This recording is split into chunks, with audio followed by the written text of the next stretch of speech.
Is it okay to smack your child?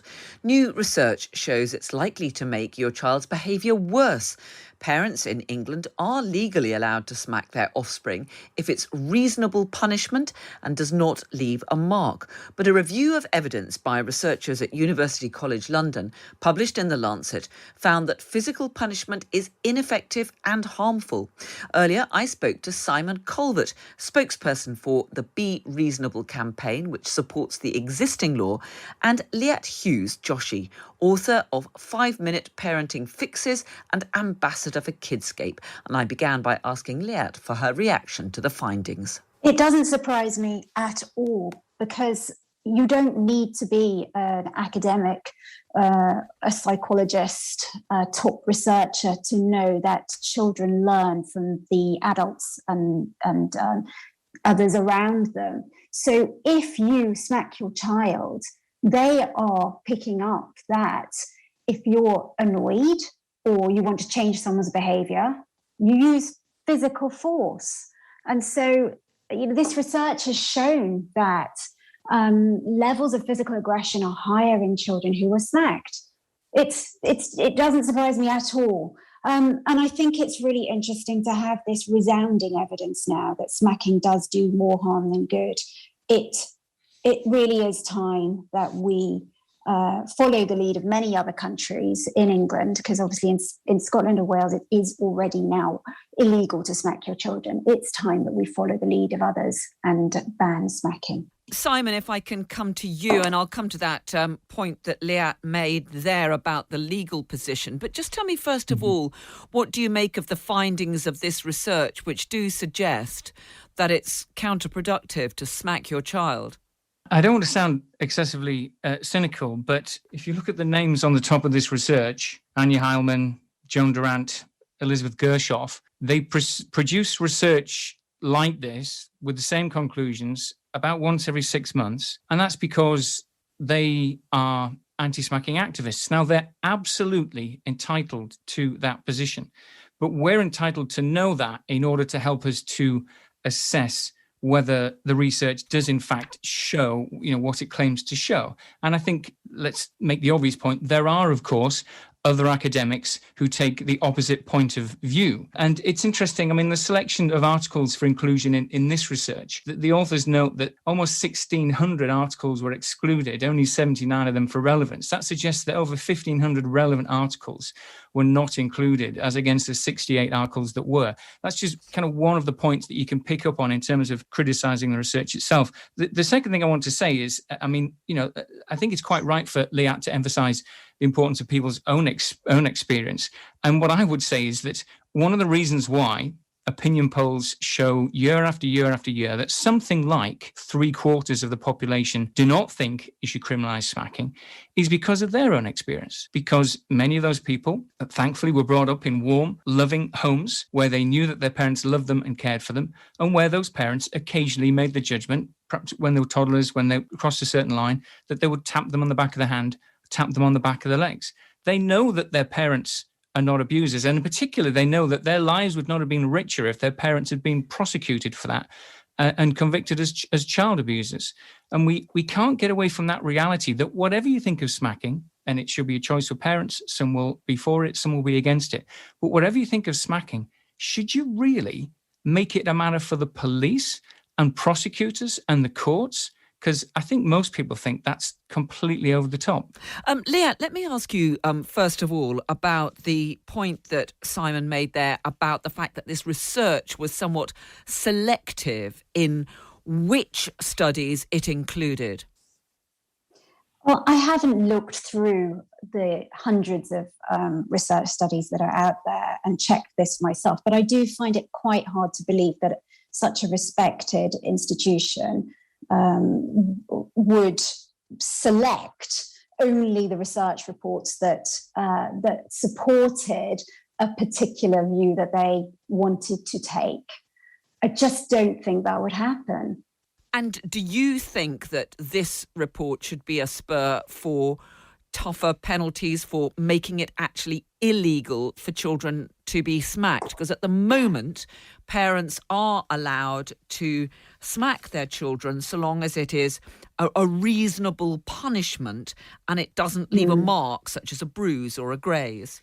Tougher penalties. It's actually really hard to enforce this if we make it law. It's very hard to know what goes on in people's homes, assuming there is no mark left, which would be the relevant point if the law were to change. There is not CCTV everywhere, although I'm sure to Mr. Hancock it seems like there is at the moment. So we wouldn't want that. But the point is that even if it's not realistically enforceable, it sends a really strong message to parents that this is not okay. It's not effective. It's not a good thing to do to your child. We've done that with other things in life. We can change culture. We can change the way parents manage their children's behavior by sending this message that you should not smack and making it socially unacceptable. But you don't have to find people to do that. Simon, what would you say to that? I mean, if I smacked somebody in the pub, I could well be arrested for that. Why should it therefore be acceptable for children to receive such treatment from their parents? Well, if you took their mobile phone off them for 24 hours, you'd be arrested for that as well. That's because you're not their parent and they're not your kid. I mean, most people realize that the relationship between a parent and their child is not like the relationship between you and an adult in the pub. So we've got to recognize that. Let's be clear about what the current law in the UK says. The CPS guidance has been clear for years that if a parent does anything that leaves anything more than transient reddening of the skin, that's already criminal. And I think most people think that's the right place to draw the line. If you change the law in the way that activists are calling for, the only thing left to criminalize is the most trivial contact. As I say, the tap on the back of the hand, the tap on the back of the toddler's legs. In most of the other countries that have banned smacking, and we've looked at this, they don't prosecute under the criminal law. They have different legal systems, civil codes, and things which we don't have. Here, the only option is to make it a criminal offence. And that's what they've done in Scotland. And the first thing the Scottish government did was to issue leaflets saying, if you see someone smacking their child, dial 999 and report a crime in progress or report anonymously to Crime Stoppers. That's the reality of what changing the law means. So whatever we think of smacking, do we think that it's going to help hard-pressed parents for them to be prosecuted, for them to be harassed by the police, for them to be taken to court, to be turned into child abusers in the eyes of the law? Because I don't think that does help parents. I think we should be supporting them. And I also think we should show a bit more respect for their instincts about what's best for their own kids. Liat, what about that point, that it would be a mistake to criminalise parents who may be behaving in a perfectly restrained way, and that it would be a mistake to criminalise behaviour that is now currently considered perfectly reasonable?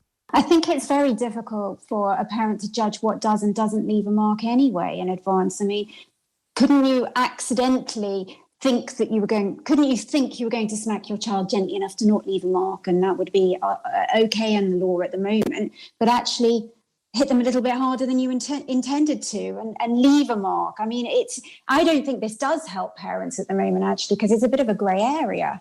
And Simon, what about the point that is made in this study, which says that essentially it is counterproductive, that physical punishment makes children's behaviour worse, that if they see this sort of conduct by their parents, they think it is okay to exert violence, even if it is controlled violence, to try to resolve a problem?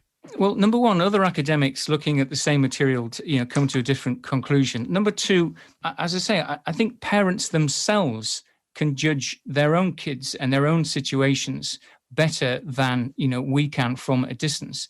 And some of those parents take the view that a tap on the back of a toddler's legs is the right thing in certain circumstances, and we shouldn't be penalising from that. And as for this idea that because you tap a toddler's hand, that teaches them to get their way by violence, if that's counterintuitive. If that were true, all of us who were smacked as kids, and the evidence shows that something upwards of 80% of the population were smacked as kids, then huge numbers of us would have turned into violent thugs who use violence to get our way. But we don't. And again, that's because we respect the relationship between a parent and their child. We understand that it's a different kind of relationship. Parents do all sorts of things for their kids that they would never do for another adult. And the kids understand that. And to try to equate the relationship between a parent and their child with the relationship with a stranger is just to so fundamentally misunderstand what we're dealing with that it's really quite worrying. Liat, you've written a book on 5-minute parenting fixes. What would you suggest that parents do instead of smacking their child if they have got perhaps an unruly toddler who's behaving in a pretty unacceptable way, as we all know that toddlers can do? What should they do instead? Yeah, it's really, in these debates, those who support smacking often equate not smacking with being overly permissive or being a weak parent. And that simply is not the case at all. I've written 5 parenting books, and all of them really are about firm boundaries and making sure that you find things that motivate your child to be well behaved, and where necessary, punishments, but they don't need to be physical punishments. Brilliant thing to do with young children and primary schoolers, in fact, is taking away their beloved screen time. You also, though, you have to explain what they have done wrong in age-appropriate language. So if they're 3, you're not going to give them a big, long lecture.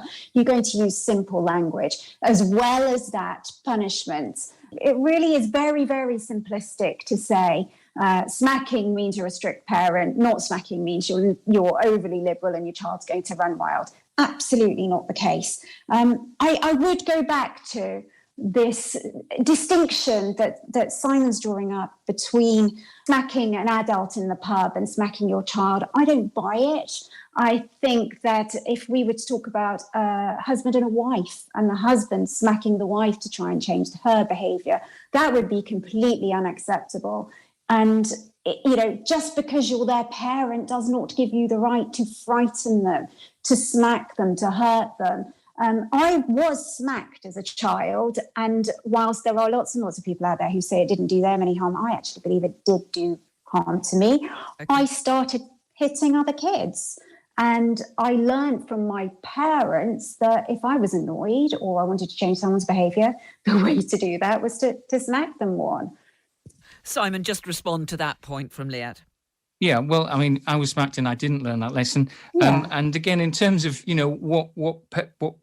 what parents do for children that's different. I mean, how many of us have witnessed a hard-pressed mum trying to get a screaming toddler into a car seat at the supermarket, and the toddler is arching his back, and the parent has to get him into the car seat and has to fasten the car seat. Would you smack a child in that situation? Listen, let me finish. I didn't say smack them. No, this was my point. You wouldn't force an adult into their car seat. You wouldn't insist on strapping an adult into their car seat because they're an adult. But child, especially a toddler, you have to do some things for toddlers that you wouldn't do for another adult. And that's why I say we have to recognize that the relationship between parents and their children is different. No, I definitely did not say that the parent should smack that child. I just simply said that I'm making the comparison between those two things. I agree with you, Liat, that I never said, and you didn't suggest that I did, but for the record, I never said that you're a permissive parent if you don't smack. My view is that it should be left to parents to decide. Parents should use a wide range of techniques and approaches that they know work with their own children. They should make sure that their children know that they're loved. They should use words of affirmation as much as they can. They should explain things to them. I listen to parents, taking great pains, quite rightly, to explain things patiently to their children, to teach them. These are all things that good parents do. And some good parents occasionally use a tap on the back of their legs, and they shouldn't be prosecuted for that. Simon Calvert, spokesperson for the Be Reasonable campaign, and Liat Hughes Joshi, author of 5-Minute Parenting Fixes, speaking to me just a little earlier in the programme.